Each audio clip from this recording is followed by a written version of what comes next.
Some doper looking for a plea deal.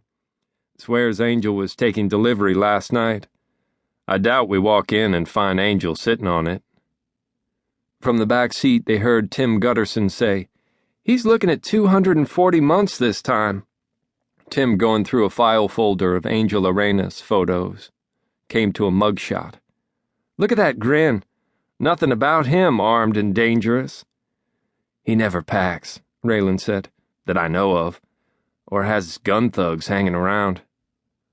The SUV was traveling through a bottom section of East Kentucky, creeping along behind the state troopers' radio cars, following a lake that looked more like a river looping around on its way down past the Tennessee line. A few minutes shy of 6 a.m., they pulled up to the Cumberland Inn. The state troopers, 4 of them, watched Raylan and his crew slip on Kevlar vests, which they wore underneath their U.S. Marshal jackets, and watched them check their sidearms. Raylan told the officers he didn't expect Angel would resist, but you never knew for sure. He said, "You hear gunfire, come running, all right?" One of the troopers said, "You want, we'll bust in the door for you." "You're dying to," Raylan said. "I thought I'd stop by the desk and get a key." The troopers got a kick out of this marshal, at one time a coal miner from Harlan County, but sounded like a lawman, his attitude about his job. This morning, they watched him enter a fugitive felon's motel room without drawing his gun. There wasn't a sound but the hum of air conditioning.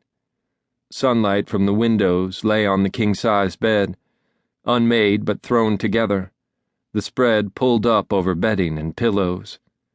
Raylan turned to Rachel and nodded to the bed.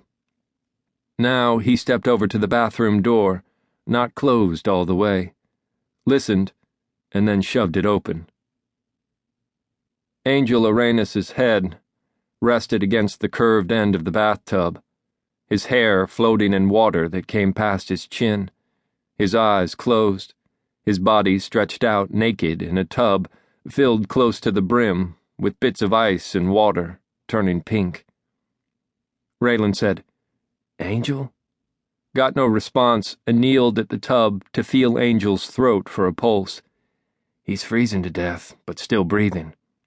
Behind him, he heard Rachel say, "Raylan, the bed's full of blood, like he was killing chickens in there," and heard her say, "Oh my God," sucking in her breath as she saw Angel.